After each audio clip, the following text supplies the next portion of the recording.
My fiancé's phone buzzed while he was in the shower. I glanced at it thinking it might be about our wedding venue. Instead, I saw a text meant for his mother that read, "She signed the papers. Everything transfers after the wedding. Dad's plan is working perfectly." I opened the full message thread. What I found made my knees buckle and my vision blur. The man I was supposed to marry in 3 weeks wasn't who I thought he was at all. Before we jump back in, tell us where you're tuning in from, and if this story touches you, make sure you're a subscriber, because tomorrow, I've saved something extra special for you. But let me start from the beginning, from the moment that changed everything. The sound of running water from our bathroom had become so familiar over the past year that I barely noticed it anymore. Christian Allen had this routine where he'd take exactly 15 minutes in the shower every morning, singing whatever song was stuck in his head. That Tuesday morning, it was some pop song I didn't recognize, his voice echoing off the tile walls of our downtown loft.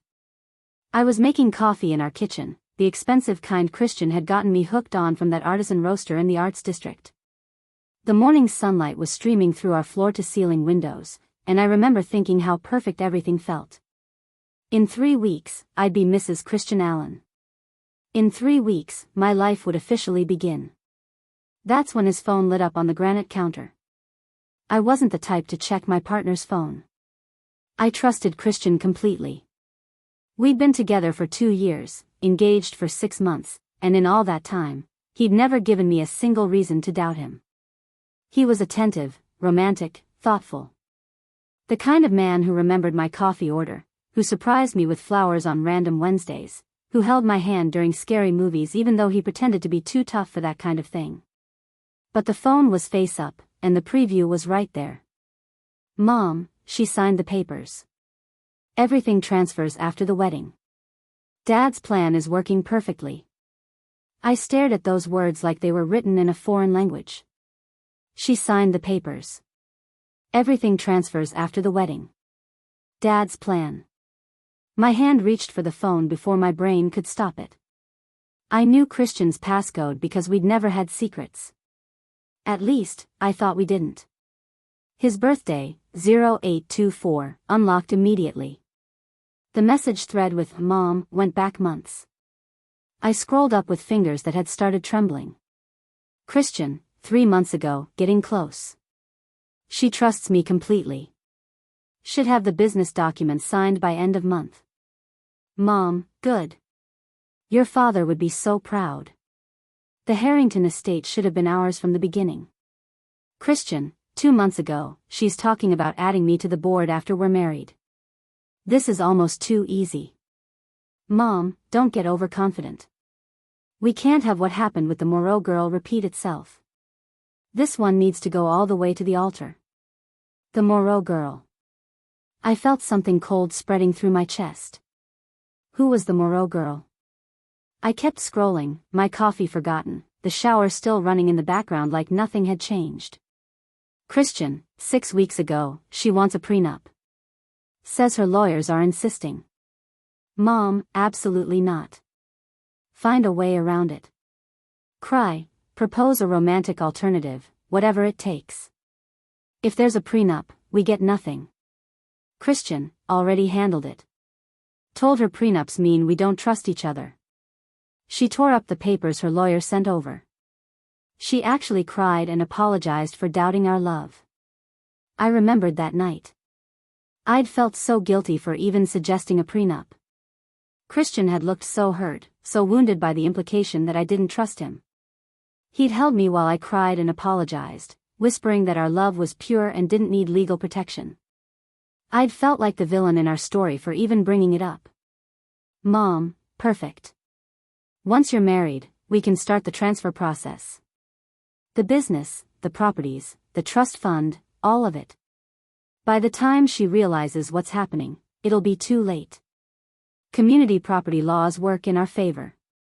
Christian, what if she fights it? Mom, she won't have the resources. Once the accounts are drained and the assets are transferred, she'll be lucky to afford a lawyer. Besides, we'll be in Costa Rica before she can do anything about it. Costa Rica.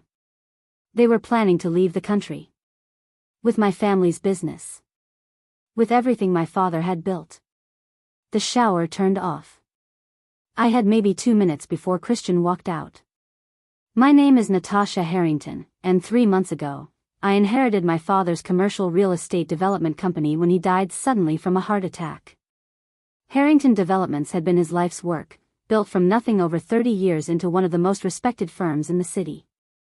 15 properties, over 200 employees, and a reputation for integrity that was worth more than the buildings themselves. Dad had been everything to me. When Mom died during my childhood, he'd raised me alone, teaching me about business during breakfast meetings and taking me to construction sites on weekends. I'd grown up in conference rooms and on building floors, learning the difference between load-bearing walls and decorative columns before I learned algebra. I'd met Christian at a charity gala 6 months after Dad died. I'd been drowning in grief and responsibility, trying to fill shoes that felt impossibly large. Christian had seemed like a lifeline. He worked in corporate consulting, he'd said, and he understood the pressure of managing a family business. He'd been patient with my grief, supportive during difficult board meetings, understanding when work kept me late at the office. He proposed on the anniversary of my father's death, at the restaurant where Dad used to take me for birthday dinners. I'd thought it was the most romantic, thoughtful gesture anyone had ever made. Now, I realized he'd probably researched every detail of my life to orchestrate that moment. The bathroom door opened. Christian emerged in a towel, water droplets still clinging to his chest, reaching for the blue dress shirt I'd picked up from the dry cleaner yesterday. I watched him with completely new eyes, studying the body I'd known intimately for 2 decades. "Morning, beautiful," he said, walking toward me. "Is that coffee I smell?" I was still holding his phone. He hadn't noticed yet. "Who's the Moreau girl?" I heard myself ask. His smile froze. Christian's face did something I'd never seen before. For just a fraction of a second, his features went completely blank, like someone had unplugged him and was rebooting the system. Then the smile returned, but it was different now. Tighter. More controlled. "What are you talking about?" he said, reaching for his phone. I pulled it back, my heart hammering against my ribs. "The Moreau girl. Your mother mentioned her in a text. Something about making sure what happened with her doesn't repeat itself." "Babe, you're reading my texts." His tone shifted, not quite angry but getting there. The deflection was so smooth I almost fell for it. "That's a pretty serious invasion of privacy. You left your phone on the counter." The message was right there. My voice sounded steadier than I felt. "Who is she, Christian?" He sighed, running his hand through his wet hair in that way he did when he was trying to appear vulnerable. I'd always found it endearing. Now it looked rehearsed. Moreau was a potential client from last year. The deal fell through. Mom gets involved in my business stuff sometimes, you know how she is. The lie came so easily. So naturally. How many other lies had he told with that same casual confidence? "Right," I said. "And the part about my business documents? About things transferring after the wedding?" Something flickered in his eyes. Calculation. He was deciding which story to tell, which version would work best. "You're taking things out of context." Mom was talking about the wedding registry transfers. You know, gifts and stuff. She gets confused about the logistics sometimes. "Christian. Look, can we talk about this after I get dressed? I'm literally standing here in a towel, and you're interrogating me about a misunderstanding." He moved toward the bedroom, but I stayed planted in the kitchen. I read the whole thread. He stopped walking. The silence stretched between us like a chasm opening up in the floor. "I need to get ready for work," he finally said, not turning around. "We can discuss your trust issues tonight." Then he walked into the bedroom and closed the door. I stood in our kitchen, his phone still in my hand, and tried to understand what just happened. Christian had lied directly to my face. Smoothly. Confidently. Without hesitation. And then he'd turned it around, making me the problem for discovering his lies. The coffee maker beeped, announcing the brew was ready. Preparing and narrating this story took us a lot of time, so if you are enjoying it, subscribe to our channel, it means a lot to us. Now back to the story. The sound felt absurd in the moment, like someone laughing at a funeral. I looked down at his phone again.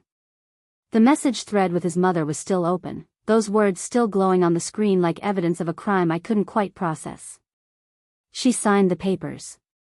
What papers? The only thing I'd signed recently was. My stomach dropped. 2 weeks ago, Christian had brought me documents from the company lawyer. Board resolutions, he'd said, standard stuff that needed my signature as majority shareholder. I'd been exhausted from back-to-back meetings, and I'd trusted him. I'd signed without reading carefully. Just standard procedural stuff, he'd said, his hand warm on my shoulder. Making sure everything's updated with your new marital status for after the wedding. I'd signed 6 different documents that night. I couldn't remember what any of them actually said. The bedroom door opened. Christian emerged fully dressed in his usual work uniform, tailored navy suit, crisp white shirt, the tie I'd bought him for his birthday. He looked like every other morning. Like nothing had changed. I'm heading out, he said, his tone carefully neutral. We'll talk tonight, okay? After we've both calmed down. He kissed my forehead like always. His cologne smelled the same, that expensive brand he'd started wearing after we got engaged. Everything about him was familiar, comfortable, known. Except now it all felt like a costume. Christian, I said as he reached for his briefcase. The papers I signed 2 weeks ago. What were they really for? Board resolutions. Like I told you. He was checking his watch, already mentally out the door. Why? I want to see copies. They're at your office, babe. In your filing cabinet where we put them. He picked up his keys. Look, I know you're stressed about the wedding and taking over the company. It's a lot. Maybe we should push back the date, give you some time to. I don't want to push back the date. I want to understand what I signed. Then look at the copies at your office. He was getting impatient now, the mask slipping slightly. I'm going to be late for a meeting. Can we please do this later? He left before I could respond. The door clicked shut, and I was alone in our loft with his phone still in my hand and a growing sense of dread in my chest. I should have felt angry. Or betrayed. Or devastated. Instead, I felt numb, like I was watching all of this happen to someone else. Like Natasha Harrington was a character in a movie and I was just the audience member who'd accidentally seen the script. The woman reflected in our kitchen window looked exactly like me but felt like a stranger. I didn't go to work that day. I called my assistant Brenda and told her I had a migraine, which wasn't entirely a lie. My head was pounding, my hands wouldn't stop shaking, and every time I tried to form a coherent thought, it scattered like marbles on a hard floor. Instead, I sat on our couch with Christian's phone and started reading everything. The messages went back almost 3 years. Before I'd even met him. Before my father died. There were conversations about target identification and asset verification and timeline optimization. They talked about me the way investment bankers talked about acquisitions. Cold. Clinical. Strategic. Mom, 3 years ago, the Harrington girl is perfect. Single, inheriting soon based on the father's health reports, no close family to interfere. Health reports. They'd known my father was sick before I did. Christian, access point identified. She'll be at the Riverside Charity Gala next month. I'll make contact. Our meeting hadn't been chance. It had been planned. Orchestrated.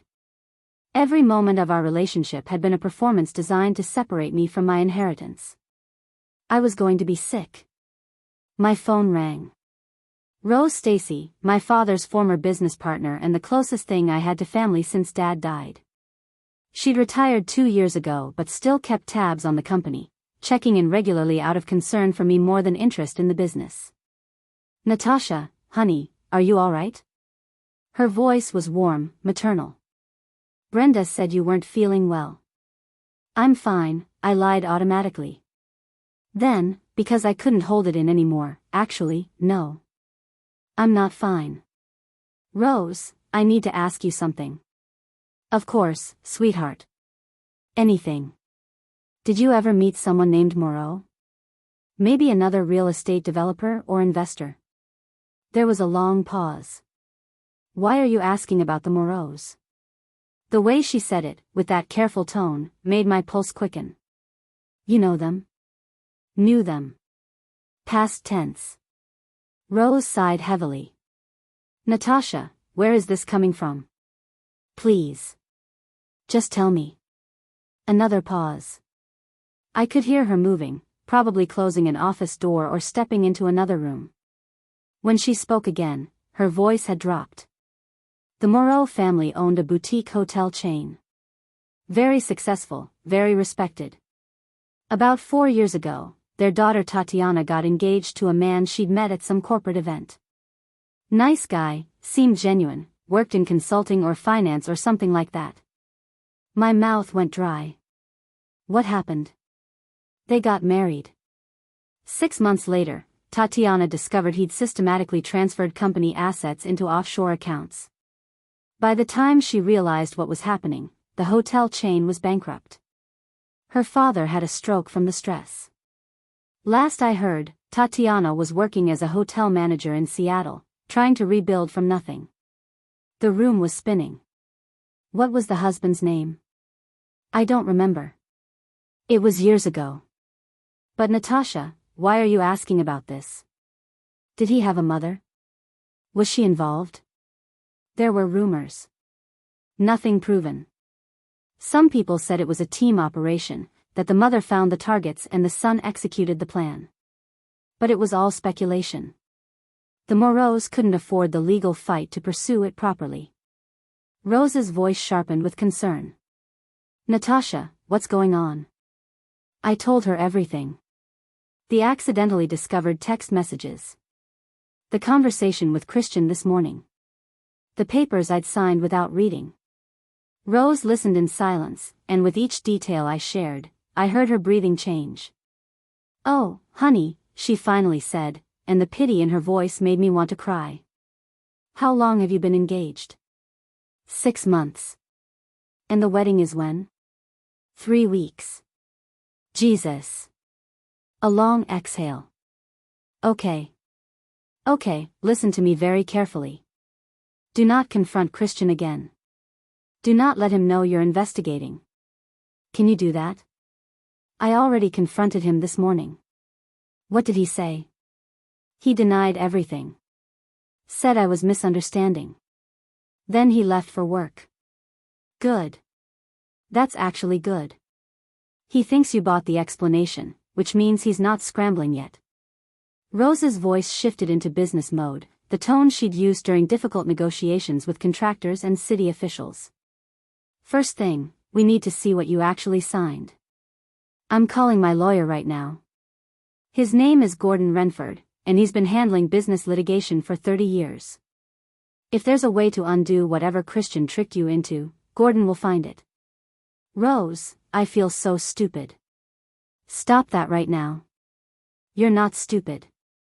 You're a young woman who lost her father and found someone who seemed to understand that grief. These people are professionals, Natasha.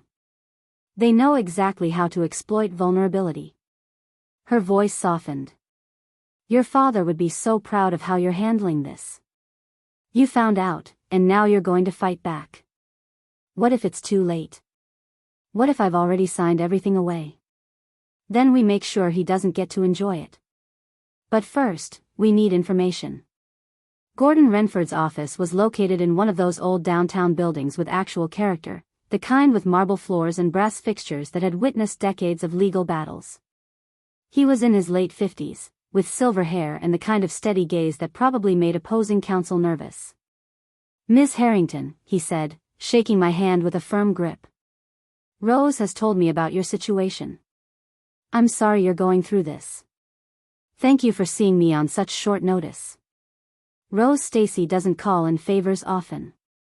When she does, I pay attention. He gestured to a leather chair across from his massive desk.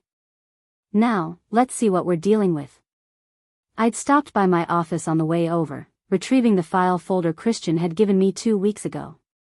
The one I'd signed without reading carefully because I'd trusted him. Because he'd told me it was just procedural updates. Gordon put on reading glasses and began working through the documents with methodical precision. I watched his expression change as he read. His jaw tightened. His eyebrows drew together.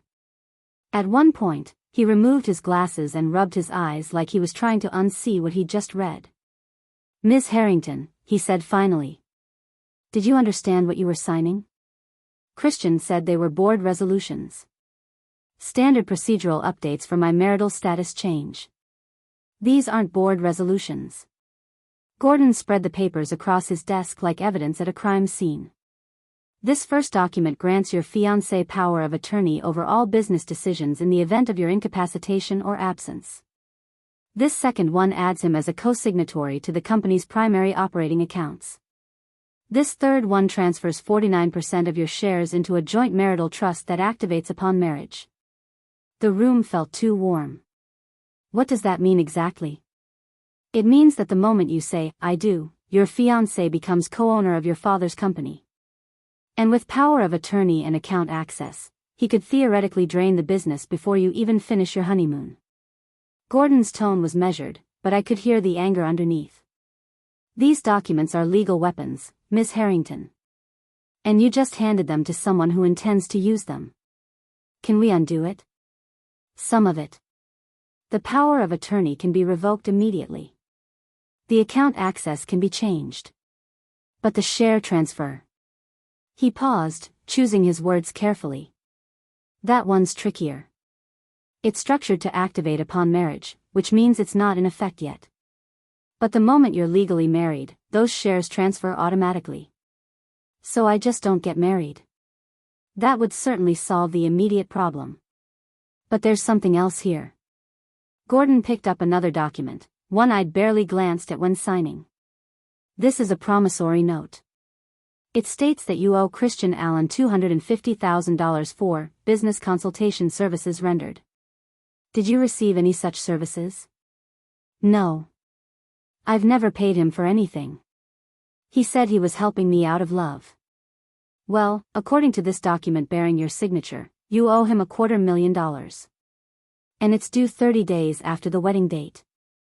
Gordon set the paper down with visible disgust. If you cancel the wedding, he can sue you for this amount immediately. It's a trap either way. Marry him and lose the company, or leave him and face a massive lawsuit you'll likely lose because you signed this. Nausea hit me in waves. There has to be something we can do. There is. But it requires you to be very, very careful over the next few weeks. Gordon leaned forward, his expression intense. We need to gather evidence of fraud. Document everything. Record conversations if possible. Find proof that Christian and his mother planned this deliberately. If we can prove fraudulent inducement, we can void these documents entirely. How do I do that? You become an investigator. His phone, his computer, his mother's communications, anything that shows premeditation and conspiracy. Gordon pulled out a legal pad and started writing. I'm going to connect you with someone who can help. His name is James Wood, former FBI white-collar crime investigator, now works private sector. He specializes in financial fraud cases. This all feels so surreal. Like I'm in a movie. I've been practicing law for 32 years, Miss Harrington. I've seen this exact scheme 3 times before. Sophisticated con artists who identify wealthy, vulnerable targets and systematically drain them dry. They're very good at what they do. Gordon's expression softened slightly. But they're not usually caught by someone as smart and prepared as you are. You found out before the wedding. That gives us an advantage. My phone buzzed. A text from Christian, feeling better? Want me to bring dinner home tonight? The casual domesticity of the message felt obscene given what I now knew. What do I tell him? I asked Gordon, showing him the text. Tell him yes. Tell him you're feeling better. Tell him you love him and you're excited about the wedding. Gordon's voice was cold now, strategic. Make him think everything is fine. The moment he suspects you know the truth, he'll accelerate his timeline or disappear entirely. I stared at the message, my fingers hovering over the keyboard. Everything in me wanted to text back something angry, something that would let him know I'd figured out his game. But Gordon was right. If I wanted justice, if I wanted to save my father's company, I had to play along. I love you too. Can't wait, I typed back, each word feeling like a betrayal of myself. Christian's response came immediately, you're the best thing that ever happened to me. The irony would have been funny if it wasn't so devastating. James would look nothing like I'd expected a former FBI investigator to look. He was younger, maybe early 40s, with an easy smile and the kind of relaxed demeanor that probably made suspects underestimate him. We met at a quiet coffee shop 3 blocks from Gordon's office, far enough from my usual haunts that I wouldn't run into anyone I knew. Gordon filled me in on the basics, James said, sliding a business card across the table. Christian Allen, his mother, systematic financial fraud disguised as romance. Pretty textbook operation, actually. There have been others. More than you'd think. These long-con relationship frauds are becoming increasingly sophisticated. The perpetrators do their research, identify vulnerable targets, and execute over months or even years. He pulled out a tablet and started typing. Gordon mentioned the name Moreau. Let me see what I can find. I watched him work, his fingers moving quickly across the screen. After a few minutes, his expression changed. Tatiana Moreau. Want to tell me why you're interested in her? Christian's mother mentioned her in a text. Something about not repeating what happened with her. James turned the tablet toward me. The screen showed a newspaper article from 4 years ago, local hotel chain files for bankruptcy following asset mismanagement. Below it was a photo of a blonde woman in her early 30s, looking devastated outside a courthouse. That's Tatiana, James said. Her story is almost identical to yours. Met a guy at a corporate event, whirlwind romance, married within a year. 6 months after the wedding, she discovered her family business had been systematically drained. By the time she figured out what was happening, it was too late. Did she ever prove it was deliberate? She tried. Hired lawyers, filed complaints, the whole 9 yards. But the guy had covered his tracks well. Everything looked legitimate on paper.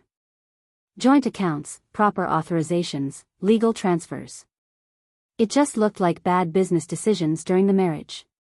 James scrolled through more articles.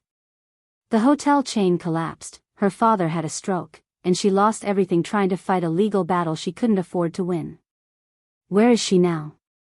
Last known address is Seattle.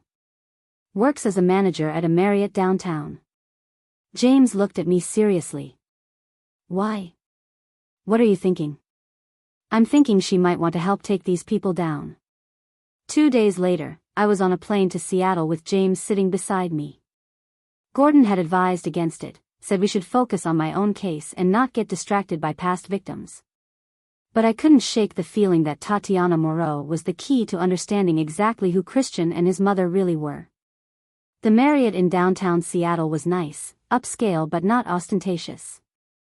I asked for the manager at the front desk, and a few minutes later, Tatiana appeared from a back office. She was prettier in person than in the newspaper photos, but there was something guarded about her expression, like she'd learned not to trust easily. Can I help you? She asked professionally. My name is Natasha Harrington. I'm engaged to a man who I believe scammed you 4 years ago. I was hoping we could talk. The color drained from her face. For a moment, I thought she might tell us to leave. Then she glanced around the lobby, checking for customers, and said quietly, "Follow me." Her office was small but organized, with hotel management certificates on the walls and a photo of an older man on her desk. She saw me looking at it. My father. He passed away 2 years ago. The stress from losing everything was too much. I'm so sorry. Tatiana sat down heavily, gesturing for us to take the chairs across from her desk. What's his name? The man you're engaged to? Christian Allen. Her laugh was bitter and broken. Of course it is. He used the name Marcus Hayes with me. But the mother, she was always just Mom in his contacts. I never even learned her real name. Alice Allen, James said, pulling up photos on his tablet after running background checks. That's her current identity, anyway. Does this look like her? Tatiana studied the photo of Christian's mother, the woman I'd met exactly 3 times in 2 years. The woman who'd been warm but distant, claiming she didn't want to interfere in her son's life. That's her. Older now, but that's definitely her. Tell us everything, I said. Please. For the next hour, Tatiana walked us through her nightmare. How Marcus, or Christian, or whatever his real name was, had swept her off her feet at a business conference. How he'd been patient with her father's illness, supportive during difficult board meetings, understanding about her busy schedule. How he'd suggested small procedural changes to protect the business after they married. How those changes had positioned him to drain the company's accounts within weeks of the wedding. The worst part, Tatiana said, her voice breaking, was that I loved him. Or I loved who I thought he was. Even after I found out the truth, part of me wanted to believe it was a misunderstanding. That the man I'd married couldn't be that cruel. She looked at me with eyes that had seen too much. But he was. He is. And his mother is worse. She's the brains behind everything. He's just the pretty face that gets targets to drop their guard. How many others have there been? James asked. I found 2 more after everything fell apart. A woman in Portland whose tech startup got stripped. Another in San Francisco who lost her family's restaurant chain. Same pattern every time. Same fake romance. Same financial devastation. Tatiana's hands clenched into fists. I tried to warn people. Tried to file reports. But without proof of conspiracy, it just looked like bitter ex-wives blaming their financial problems on failed marriages. We're going to get proof this time, I said. And I want you to help us.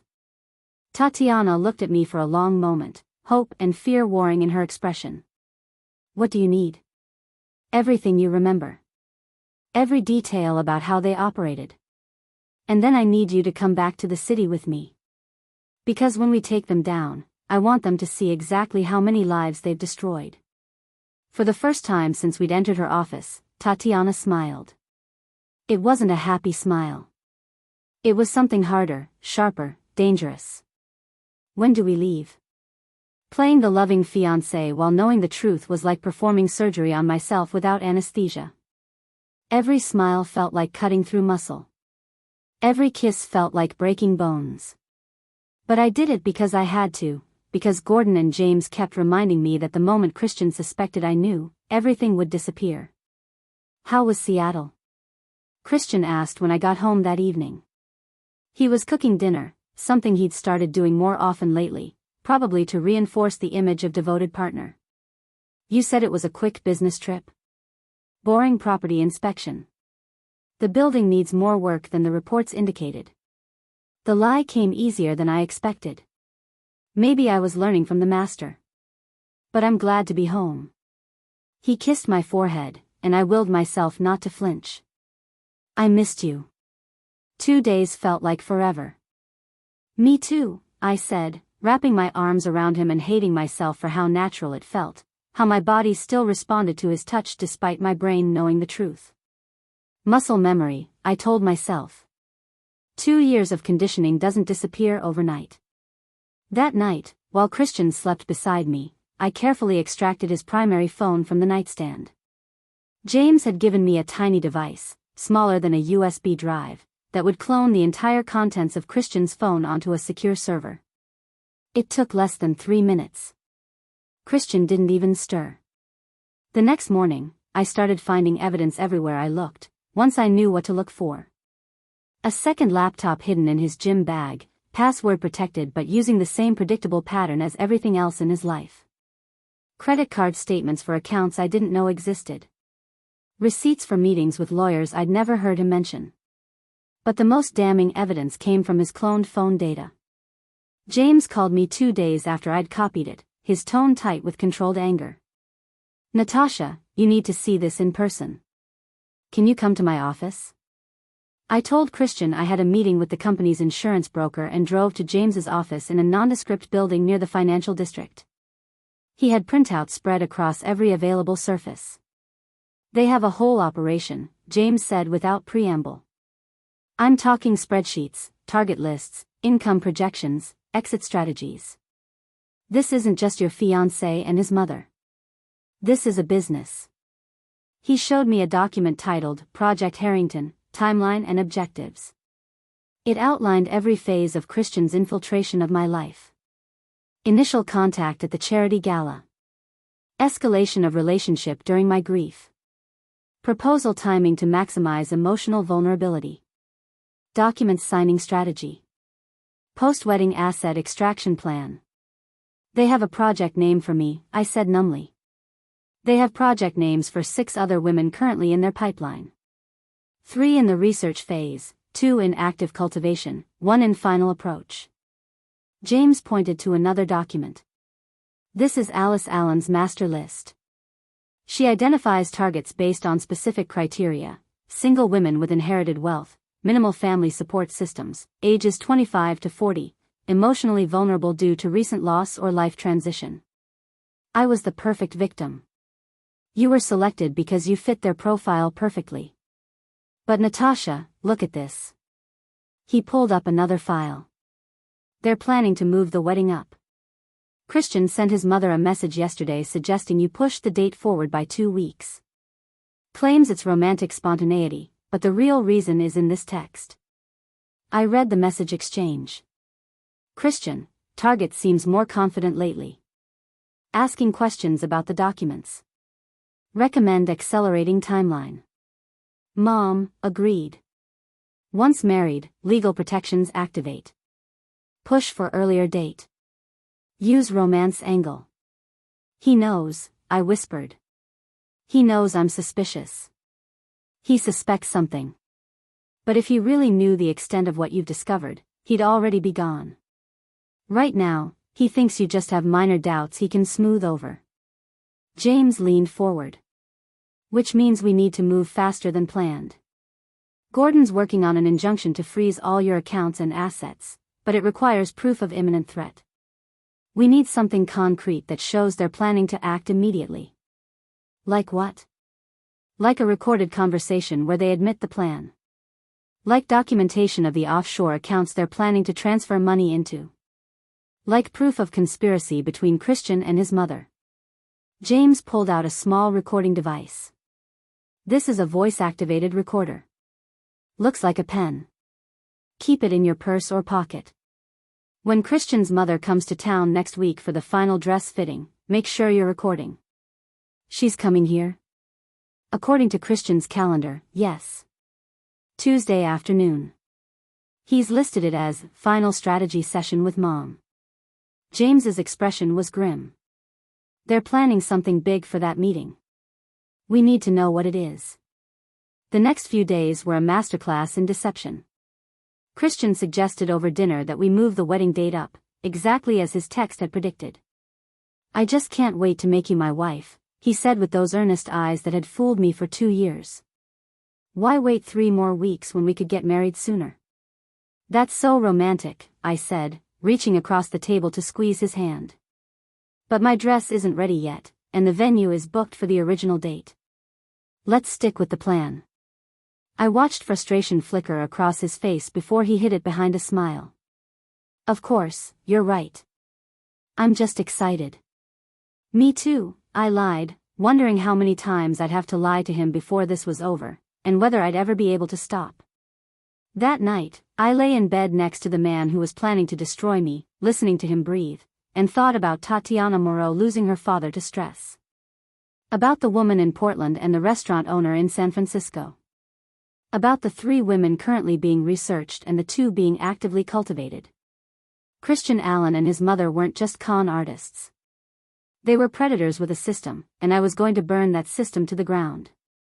But first, I had to survive Tuesday's meeting without letting them see that I knew exactly what they were. Alice Allen arrived Tuesday morning in a rental car, looking every bit the elegant mother-in-law with her designer handbag and perfectly styled gray hair. She hugged me at the door with practiced warmth, the kind that felt genuine if you didn't know better. "Natasha, darling, you look radiant. Wedding planning agrees with you." "Thanks, Alice. Come in, I just made coffee." The recording pen was in my cardigan pocket, activated before she'd even knocked. Christian was supposedly at a morning meeting downtown, but according to the tracker James had helped me place on his car, he was actually at his mother's hotel. They'd planned this separation deliberately, probably to make their individual stories seem more credible if I ever compared notes. "I wanted to talk to you privately," Alice said once we were settled in the living room. Mother to daughter. Well, future daughter. Her smile was warm, conspiratorial. "Christian is my only son, and I want to make sure he's being taken care of properly." "Of course. He's very lucky to have you looking out for him. That's what mothers do." She set down her coffee cup with careful precision. "Now, I understand you've been having some concerns about the prenuptial situation."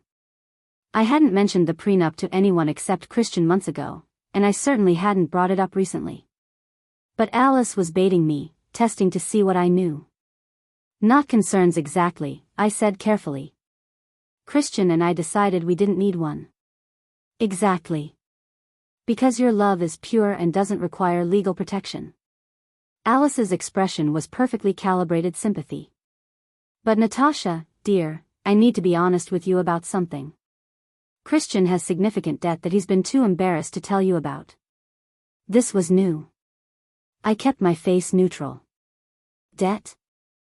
"Student loans, a failed business venture from before you met, some unfortunate investment decisions. Nothing shameful, but substantial enough that I worry about it affecting your marriage." Alice leaned forward, lowering her voice like we were sharing secrets. "I'd hate for his creditors to come after your family business because of community property laws. Have you thought about protecting your assets?" The audacity was breathtaking. She was trying to convince me to sign more documents to protect myself, documents that would probably do the exact opposite. "How much debt are we talking about?" I asked. "Around 300,000. Maybe more." Alice pulled papers from her handbag with the timing of someone who'd rehearsed this moment. I took the liberty of having my lawyer draw up a simple asset protection trust. It would shield your company from any claims against Christian's debts while still allowing you both to benefit from the marriage. It's really just a formality. I took the papers, pretending to read them carefully while the pen in my pocket captured every word. "This seems complicated. Maybe I should have my lawyer review it." Something flickered in Alice's eyes. Annoyance, quickly suppressed. "Of course, if you want to wait. Though my lawyer mentioned these things work best if they're established before the wedding. After you're married, it becomes much more complex and expensive to set up." "I see. Can I think about it?" "Absolutely." Alice's smile didn't waver, but her tone had cooled slightly. "Though I'd hate for you to waste money on legal fees for something so straightforward. Christian and I just want to protect you, Natasha. Your father would have wanted that too." Mentioning my father was a calculated move, and it nearly worked. For a moment, rage flashed through me so intensely I almost lost my composure. This woman was using my dead father to manipulate me into signing away everything he'd built. "You're right," I said quietly. "Dad would have wanted me protected." Alice brightened. "Exactly. So why don't we just handle this now? I can notarize it, I'm certified. Then it's done, and you won't have to worry about it anymore." "You just happen to have notary certification?" "I worked in real estate for years, dear. It's quite common." She pulled out an official-looking stamp from her bag. Of course she did. "We could wrap this up in 10 minutes. My phone buzzed. A text from James: "Do not sign anything. Stall her." "Alice, I appreciate this, I really do. But I'm feeling a bit overwhelmed. Can I look these over tonight and we can discuss tomorrow? Her mask slipped for just a second. I saw calculation behind her eyes, weighing whether to push harder or retreat. She chose retreat. Of course, darling. Take all the time you need. Though like I said, time is somewhat of the essence with these legal protections. After she left, I immediately called James. She tried to get me to sign a trust document. Said it was to protect my assets from Christian's debts. What debts? James said immediately. I've run full background checks on Christian Allen. He has perfect credit, no outstanding loans, no business failures on record. She's lying.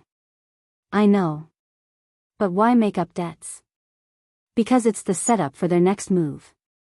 I could hear James typing rapidly. Think about it. If you believe Christian has massive debts, and then suddenly after the wedding those creditors come calling, you'll be more willing to liquidate assets quickly to pay them off. Except those creditors will be more fake companies controlled by Alice and Christian. They're building a narrative that justifies draining your accounts. Cold dread filled me. How many layers does this fraud have? As many as they need. I've seen their communications, Natasha. They've done this enough times to have contingency plans for every scenario. If one approach doesn't work, they pivot to another. James paused. But here's what they don't know. We've identified their offshore accounts. All 6 of them, across 3 countries. And we found something else. What? They have a 7th target. Someone they're planning to move on immediately after your wedding. A woman in Boston who just inherited her family's pharmaceutical company. Alice is already in the research phase. 7 women. 7 families destroyed or about to be destroyed. The scope of their operation was staggering. James, we need to stop them now. Before they get to anyone else. Agreed. Gordon's filing for the emergency injunction tomorrow morning. And I think it's time we brought in someone else. His tone was grim. I have a contact at the FBI. Financial Crimes Division. With everything we've documented, we have enough for a federal case.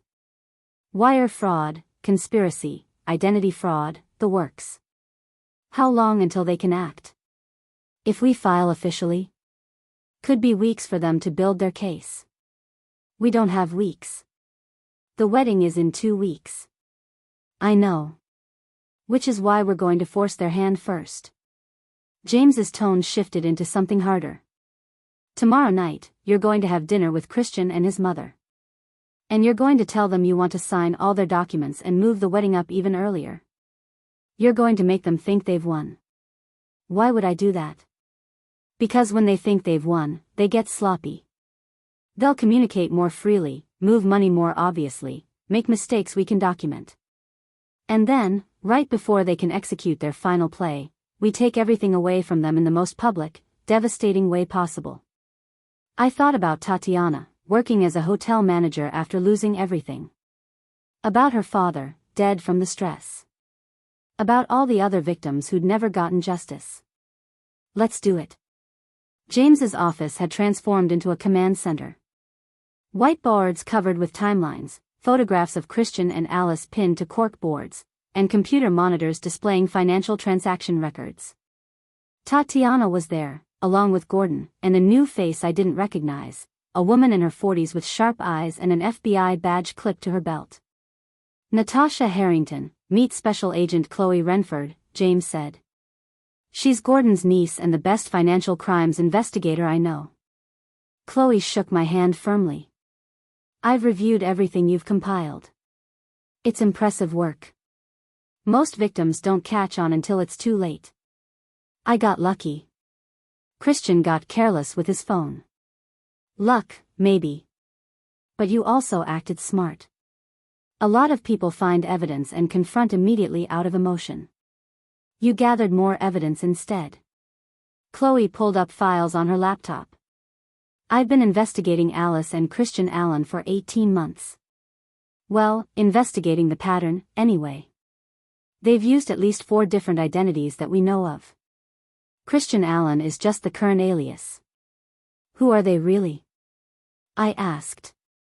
We're not entirely sure.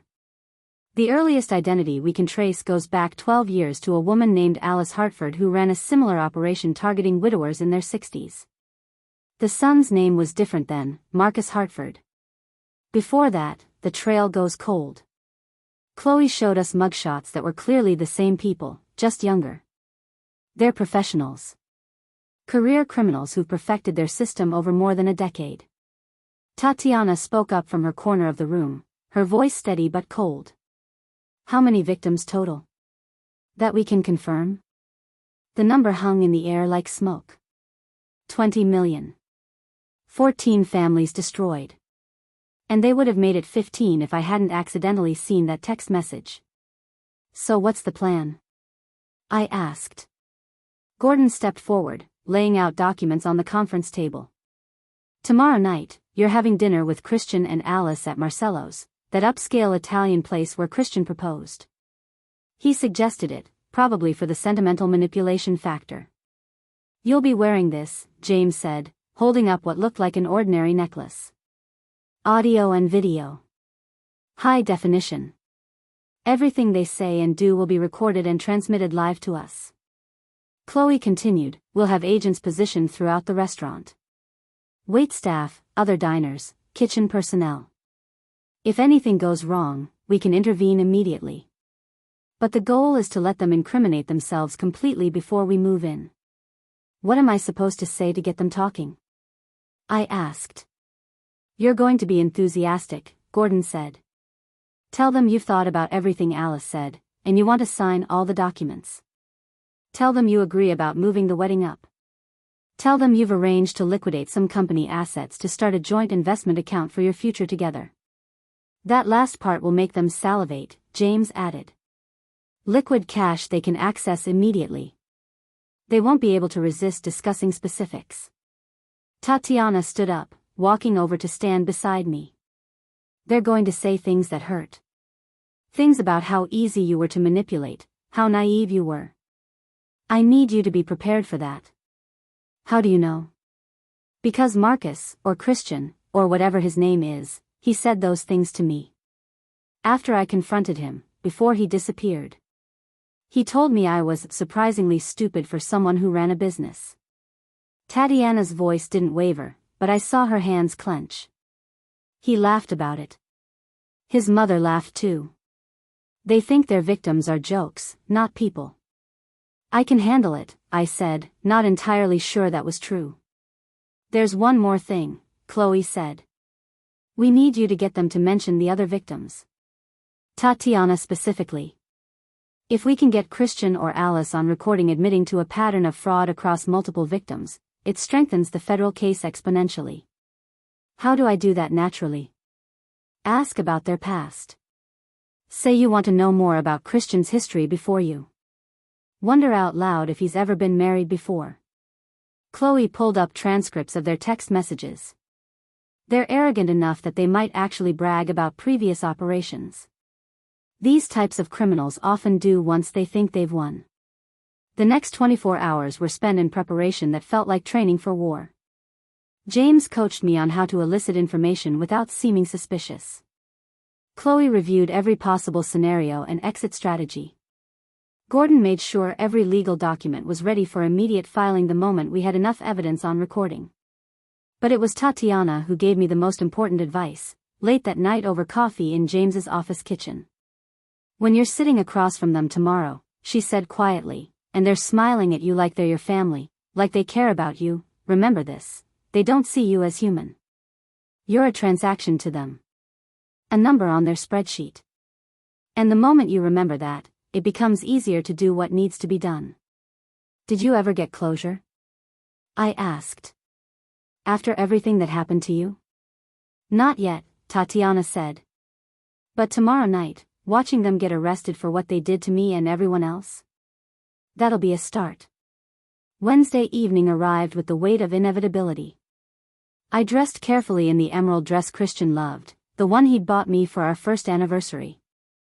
I wore the necklace James had given me, its hidden camera no bigger than a pearl. I practiced my smile in the mirror until it looked genuine, until I almost believed it myself. Christian picked me up at 7, kissing my cheek and telling me I looked beautiful. "I'm so glad we're doing this dinner," he said as we drove. "Mom's really excited. She thinks you're perfect for me." "I'm excited too," I lied, and watched his smile widen with satisfaction. He had no idea he was driving us both toward the end of everything. Marcello's was elegant and intimate, exactly the kind of place where Christian would expect me to be swept up in romance and sentiment. Alice was already there, seated at a corner booth with wine ordered and a warm smile ready. "Natasha, darling, you look stunning," she said, hugging me like I was already her daughter. I hugged her back and thought about Tatiana's father, dead from stress. About 14 families destroyed. About the woman in Boston they were planning to target next. "I'm so glad we're all here," I said, sitting down and letting my smile shine bright and trusting. "I've made some decisions about our future, and I want to share them with both of you." Christian reached across the table to squeeze my hand. "That sounds wonderful." Alice's eyes gleamed with anticipation. "We're all ears, dear." In my purse, my phone showed a text from James, "All units in position. We're recording. You've got this." I took a breath, smiled at the two people who'd planned to destroy me, and began the performance of my life. "I've been thinking a lot about what you said, Alice," I began, watching her lean forward with interest. "About protecting the business and making sure Christian and I start our marriage on solid financial footing." "I'm so glad you've been considering it," Alice said warmly. "It shows real maturity." Christian squeezed my hand again, his thumb making small circles on my palm. A gesture that used to comfort me now felt like a spider crawling across my skin. "We just want what's best for us, babe. For our future." "I know. And I've decided I want to sign all those documents you prepared, Alice. The trust, the protection agreements, all of it." I pulled papers from my purse, the ones Alice had left with me. I had my assistant make copies so we'd each have a set. I thought maybe we could even sign them tonight, make it official. I watched Alice and Christian exchange a glance. Quick, satisfied, victorious. They thought I was the easiest mark they'd ever had.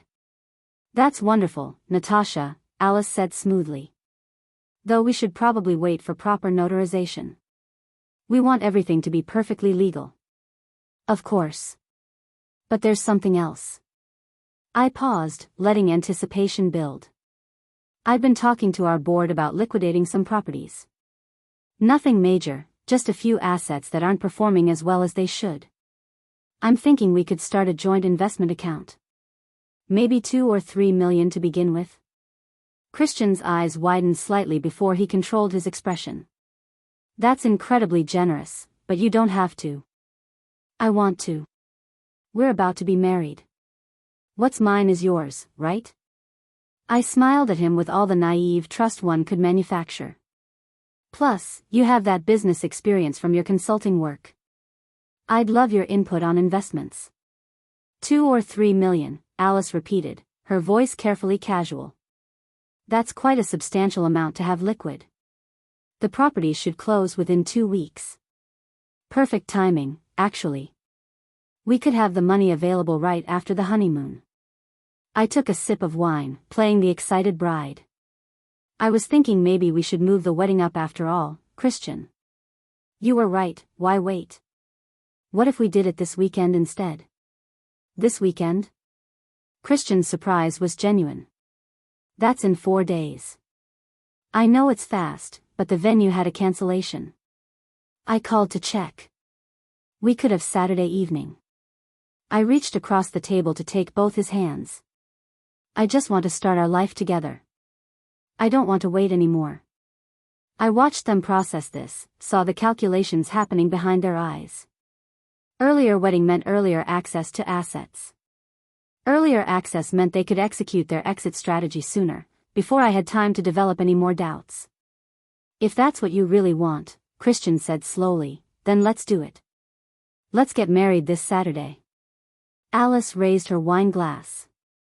"To new beginnings and family." Natasha, I'm so happy Christian found you. You're exactly what this family needs. The word needs hung in the air with unintended accuracy. I was exactly what they needed. A target. A payday. A transaction. Actually, I said, as if the thought had just occurred to me, I realized I don't know much about your past, Christian. Have you ever been married before? Any serious relationships I should know about? Something flickered across his face. Nothing serious. A few relationships that didn't work out.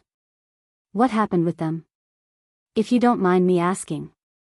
Christian glanced at his mother before answering. Just wasn't the right fit. Different life goals, different values. Nothing dramatic. One of them was quite dramatic, if I remember correctly, Alice said with a light laugh, and I saw Christian tense slightly. That hotel heiress. What was her name? Tatiana something? My heart was pounding, but I kept my expression curious and innocent. A hotel heiress? That sounds glamorous. It wasn't glamorous, it was a disaster, Christian said, shooting his mother a look. She was unstable. Made accusations when things ended, tried to blame her family's business problems on our relationship. Very messy. Accusations about what? I asked. Financial impropriety, if you can believe it. As if I had anything to do with her family's hotel chain going bankrupt. Christian's tone was dismissive, practiced. Some people can't accept responsibility for their own failures. That must have been hard for you, I said sympathetically. Having someone blame you for their problems. It was a learning experience, Alice interjected smoothly. It taught Christian to be more careful about who he gets involved with. Some women are only interested in having someone to blame when their own poor decisions catch up with them. The casual cruelty with which they dismissed Tatiana's devastation made my hands clench under the table. In my ear, the nearly invisible earpiece James had given me crackled softly. His voice came through, barely a whisper, perfect. Keep them talking about past relationships. Were there others? I asked. Other relationships that ended badly? Christian shifted uncomfortably. A couple. Why are you suddenly so interested in my past? I'm not upset, I just want to know you better, I said quickly, adding a touch of insecurity to my voice. You know everything about me, about my family, about my business. I realized I don't know much about your history before we met. There's not much to tell, Christian said. I've moved around a lot for work. Met a few women, had a few relationships, none of them worked out until I found you. You're the first one who really understood him, Alice added. The first one who appreciated his qualities and trusted him completely. That's why we know this marriage will work, Natasha. Because you're different from all those other women. Different because I had more money to steal. Different because I'd been more vulnerable after my father's death.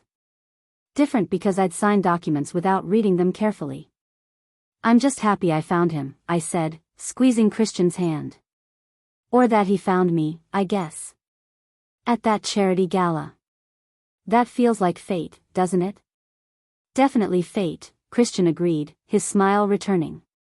Best night of my life, seeing you across that ballroom. Had you been to that event before? I asked casually. Or was it your first time? Another quick glance between mother and son. First time, Christian said. A colleague mentioned it, thought it might be good for networking. Lie. According to James's research, Christian had attended that specific charity gala for 3 consecutive years, each time leaving with contact information for wealthy single women. It was his hunting ground, and I'd walked right into his trap. Well, I'm glad you came, I said. Otherwise, we might never have met. To fate, Alice said, raising her glass again. To fate, we echoed, and I touched my glass to theirs while thinking about handcuffs and prison cells and justice finally catching up to people who thought they were untouchable. The waiter arrived with our entrees, and the conversation shifted to wedding logistics. Alice had opinions about everything, from flowers to music to which relatives should sit where. Christian played the role of attentive groom, agreeing with my choices while subtly steering toward options that would photograph well, that would create the image of a perfect wedding for a perfect couple. It was all performance. Every word, every gesture, every smile. We were all acting, all pretending, but only I knew that everyone else at the table was wearing a wire or carrying a badge. In my ear, James whispered, "We have enough. Ready when you are." I looked at Christian and Alice, at these two people who'd made a career out of destroying lives, and I smiled. "There's actually one more thing I wanted to discuss," I said. "I've been doing some research," I said, keeping my voice light and conversational. "About asset protection and financial planning. And I came across something interesting." Christian set down his fork. "Oh? What's that?" "There's this pattern that forensic accountants look for. It's called structured theft through romantic manipulation. Basically, when someone uses a relationship to gain access to another person's assets, then systematically transfers them through shell companies and offshore accounts." I took a sip of wine, watching their faces. Fascinating stuff, really. Very sophisticated. Alice's smile had frozen in place. "That sounds like something from a crime documentary." "It does, doesn't it? Except it's real. And according to the FBI, there are several active cases right now involving exactly this type of fraud." I pulled out my phone, scrolling like I was reading something. They even have profiles of typical perpetrators. Usually a team, often mother and son, who identify vulnerable targets and execute long-term cons. "Natasha, why are you talking about this?" Christian's voice had an edge now, the charm dropping away slightly. "Because I found your burner phone, Christian. Or should I call you Marcus? Or is it another name entirely?" I looked up from my phone, my smile gone. "The one you keep hidden in your gym bag with messages to your mother about Project Harrington and timelines for asset extraction." The color drained from Christian's face. Alice's hand tightened around her wine glass, her knuckles going white. "I don't know what you think you found," Christian started, but I cut him off. "I found everything. The offshore accounts in the Cayman Islands. The shell companies you've been funneling money through. The fake debt you were planning to use as cover for liquidating my assets." I leaned forward, keeping my voice low enough that nearby diners wouldn't hear. "I found Tatiana Moreau. And the woman in Portland. And the restaurant owner in San Francisco. I found all 14 of your victims." Alice stood abruptly. "We're leaving." "Sit down, Alice." The voice came from behind them. Special Agent Chloe Renford appeared, her FBI badge visible on her belt. Or should I say Alice Hartford? Or is it Alice Morrison this week? Christian's chair scraped backward as he tried to stand, but two agents in server uniforms moved to block the exits. Around the restaurant, other diners who weren't really diners revealed badges and weapons. The trap had closed completely. "You're both under arrest for wire fraud, conspiracy to commit fraud, identity theft, and about 15 other charges we'll detail at the federal building," Chloe said. "You have the right to remain silent. This is a setup." Christian shouted, his composure completely shattered. "She tricked us." "I learned from the best," I said quietly. Alice's face had transformed from warm maternal figure to something cold and calculating. "You stupid girl. Do you have any idea what you've done? Those documents you signed are legally binding. We'll sue you for breach of contract, for defamation, for fraud." Gordon Renford stepped forward from a corner table, briefcase in hand. "Because that's what those documents represent. Contracts obtained through fraudulent misrepresentation are void.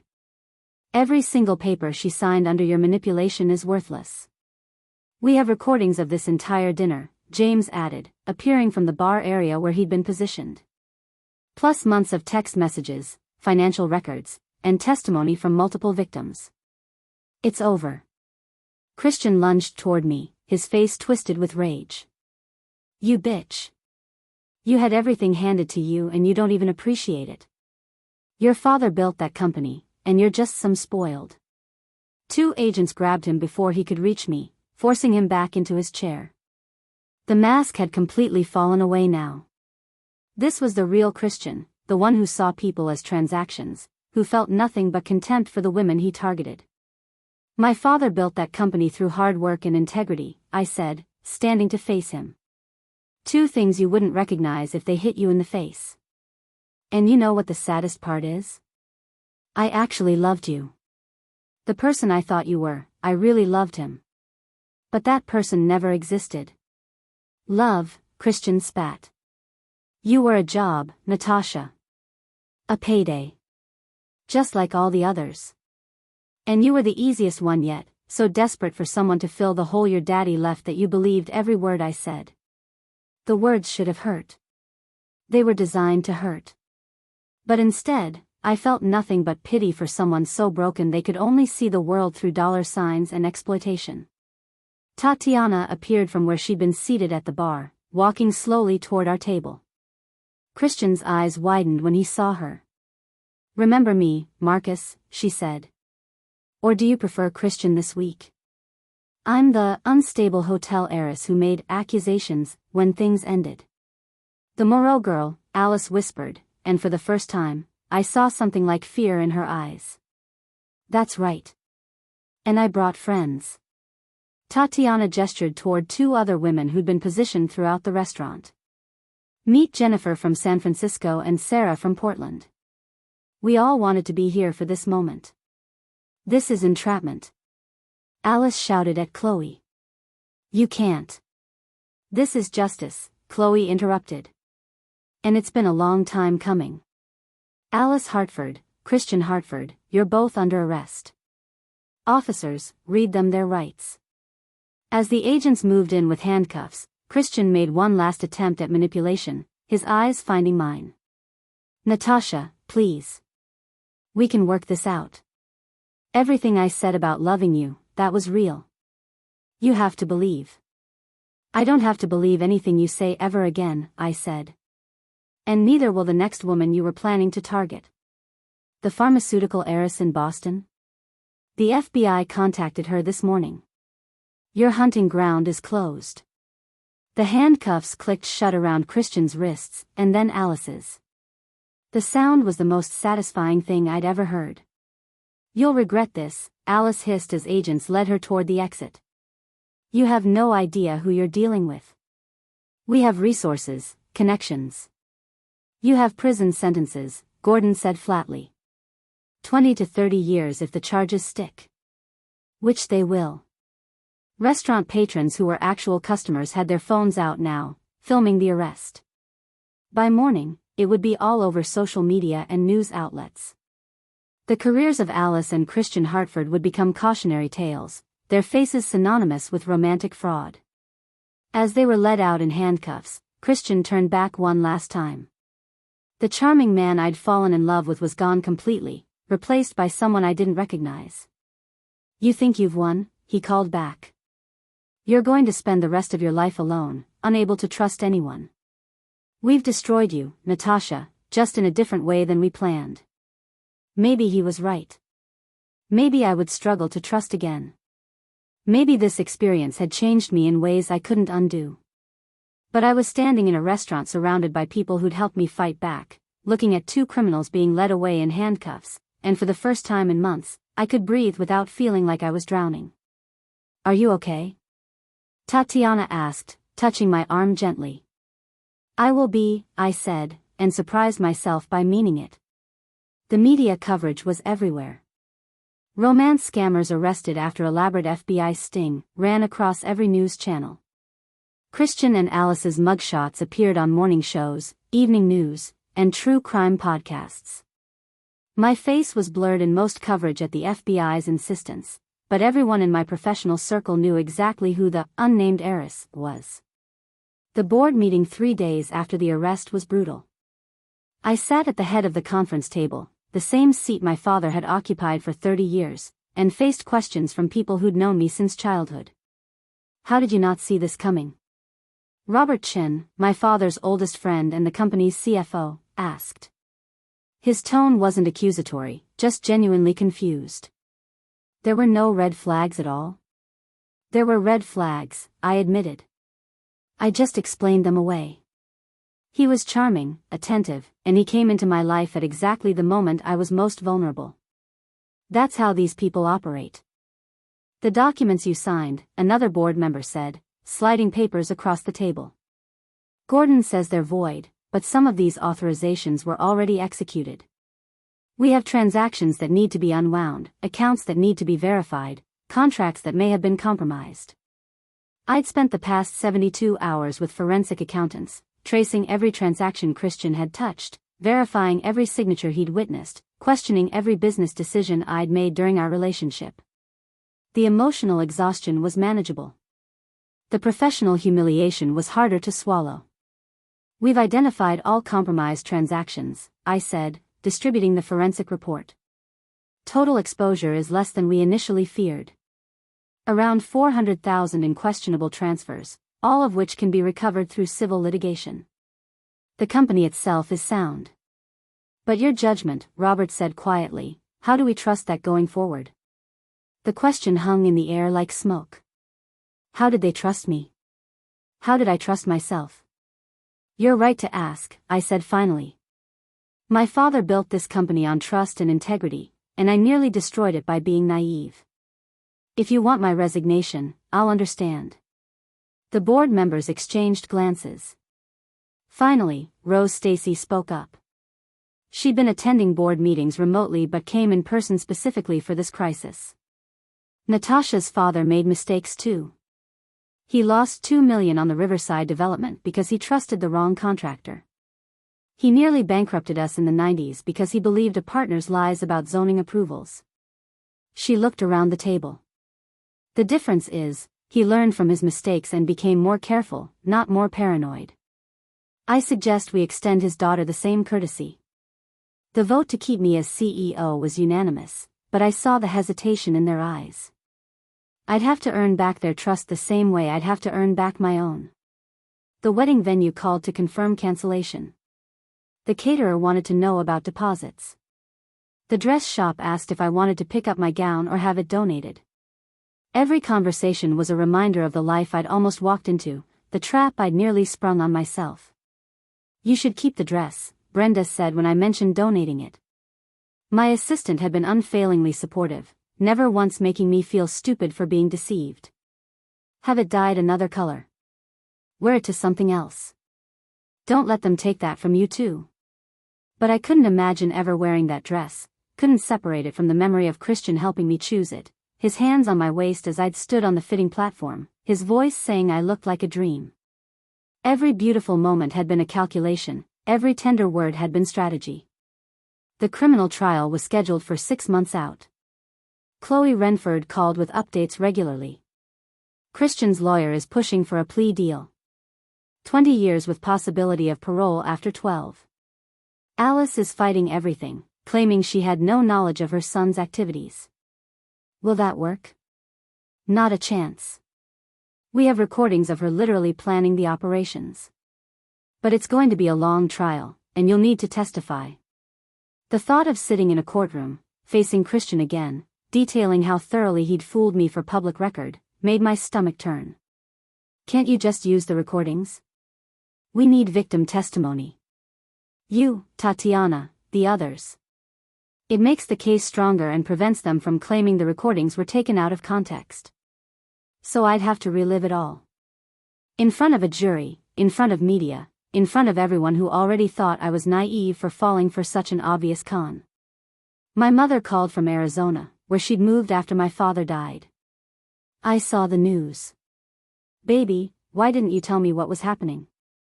I didn't want to worry you. And I thought I could handle it. You did handle it. You got them arrested. Her voice was gentle. But Natasha, are you okay? Really okay? I wanted to say yes. I wanted to tell her I was fine, that catching Christian and Alice had given me closure, that I was moving forward without looking back. But sitting alone in my father's house, the one I'd almost signed over to a criminal, I couldn't make the words come out. I don't know how to trust people anymore, Mom. Every interaction feels like a potential con. Every friendly overture feels like someone wants something. That's normal, honey. It'll get easier. Will it? Because right now, it feels permanent. Emma stopped by that evening with wine and takeout. My best friend since college, she'd been calling daily since the arrest, checking in with the persistence of someone who refused to let me isolate completely. You need to leave that house, she said, setting containers of Thai food on my kitchen counter. You're hiding. I'm processing. You're spiraling. There's a difference. Emma poured wine into 2 glasses with the confidence of someone who'd appointed herself my emotional support system. Tatiana called me. She wants to know if you're interested in joining a support group she's starting for victims of romance fraud. A support group? People who've been through similar situations. She thinks it might help to talk to others who understand what you're going through.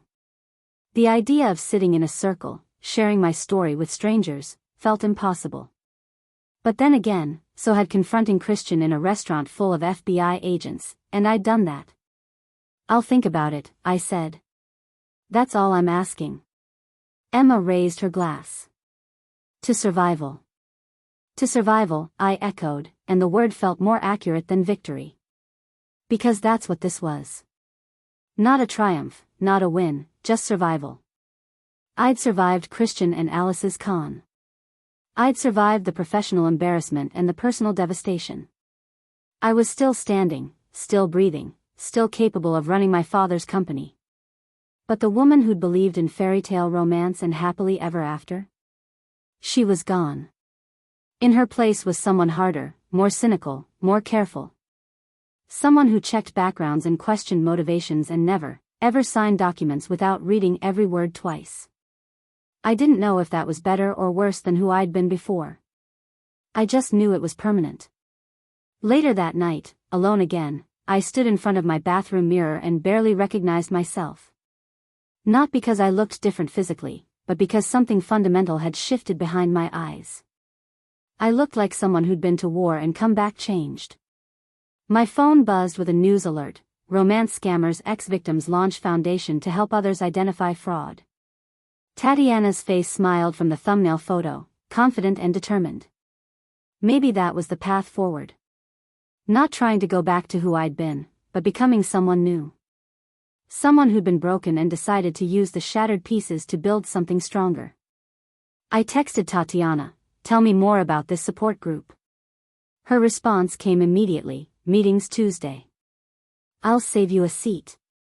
It wasn't closure. It wasn't healing. But it was a step. 6 months later, I stood in front of a federal courthouse watching Christian and Alice being led inside for sentencing. The trial had lasted 3 weeks, with testimony from 8 victims, dozens of financial experts, and FBI agents who'd traced their criminal enterprise back 14 years. The jury had deliberated for less than 4 hours. Guilty on all counts.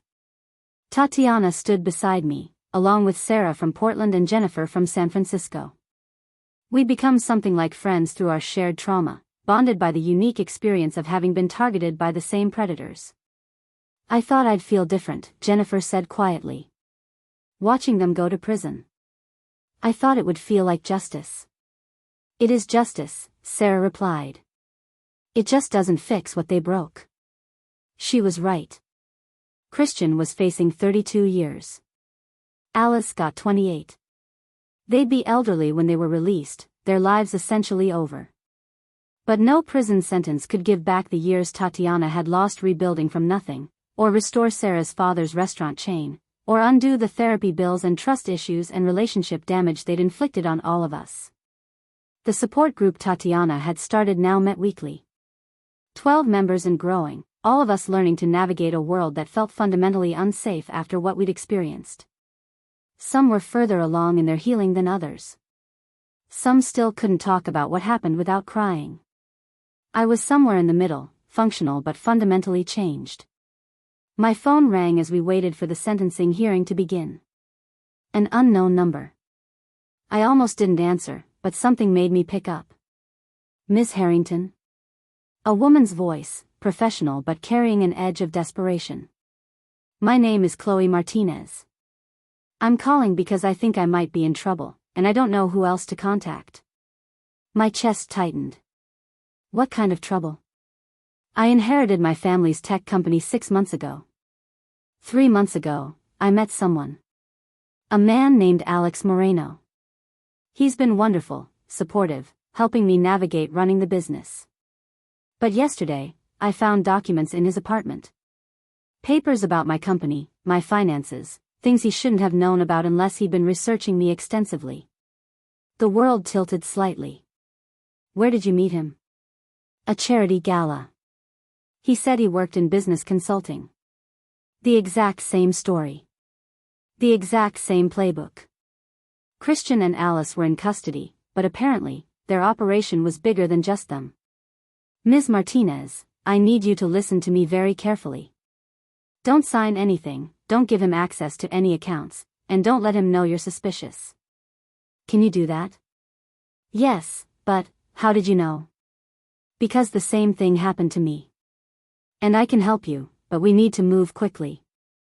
I gestured to Tatiana, mouthing the words, we have a situation. Can you meet me tomorrow? I'll bring some people who can help. After I hung up, Tatiana looked at me with understanding. Another one? Another one. Same pattern, different name. Christian and Alice had partners. Chloe Renford had warned us during the trial. We haven't identified all of them yet.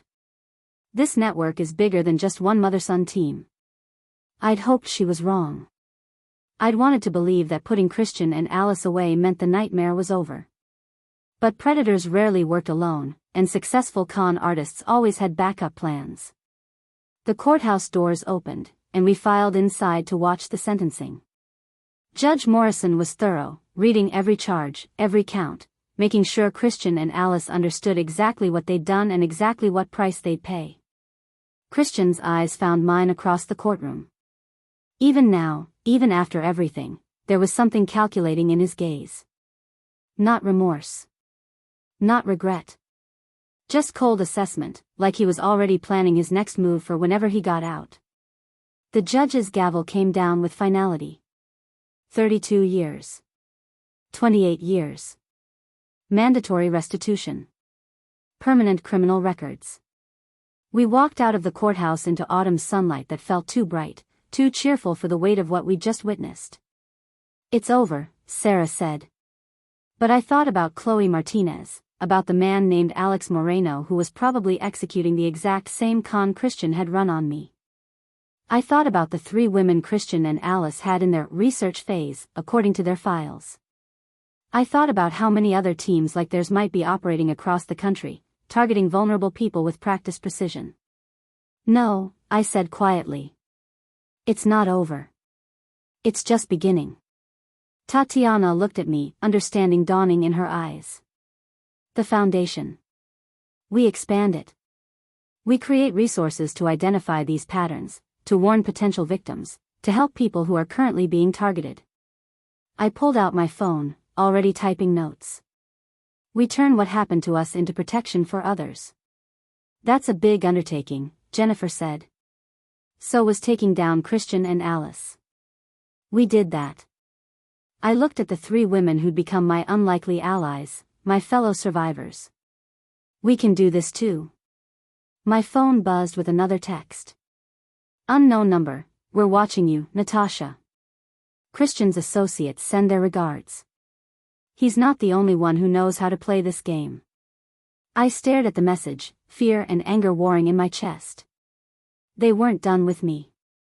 Maybe they'd never be done. Maybe I'd spend the rest of my life looking over my shoulder, questioning every friendly approach, suspicious of every romantic overture. Or maybe I'd spend it fighting back. I forwarded the threatening text to Chloe Renford, then blocked the number. Then I opened a new document on my phone and titled it, The Harrington Foundation for Financial Fraud Prevention. Christian had been right about one thing during our confrontation. This experience had changed me permanently. I would probably never trust easily again. I would always be more guarded, more suspicious, more careful. But I refused to let that make me smaller. Instead, I'd become dangerous. Not to innocent people, but to predators who thought vulnerability was an invitation to destroy lives. I'd become the thing con artists feared most, an informed, organized, well-funded victim who refused to stay silent. Tuesday meeting, I said to the group. We're starting the foundation. Who's in? 3 hands raised without hesitation. It wasn't the ending I'd imagined when I'd picked up Christian's phone 6 months ago. It wasn't closure or healing or happily ever after. But it was purpose. And right now, that was enough. Up next, you've got 2 more standout stories right on your screen. If this one hit the mark, you won't want to pass these up. Just click and check them out. And don't forget to subscribe and turn on the notification bell so you don't miss any upload from us.